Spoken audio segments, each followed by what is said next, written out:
ఈ 25 నామాలు ఎక్కడ చెప్తున్నాడో అక్కడ సహస్రం చెప్పినంత శక్తి మీకు కలుగుతుంది.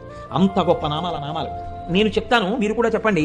సింహాసనేషి, లలిత, మహారాజ్ఞి, వరాంకుశ, చాపిని, త్రిపురా చైవ, మహాత్రిపుర సుందరి, సుందరీ చక్రనాథ చ, సామ్రాజ్ఞి, చక్రిణీ తథా చక్రేశ్వరి, మహాదేవి, కామేశి, పరమేశ్వరి, కామరాజప్రియా, కామకోటిక, చక్రవర్తిని, మహావిద్య, శివానంగవల్లభ, సర్వపాటల, కుళనాథ, ఆమ్నాయనాథ, సర్వాంనాయ నివాసిని, శృంగారనాయికా చేతి,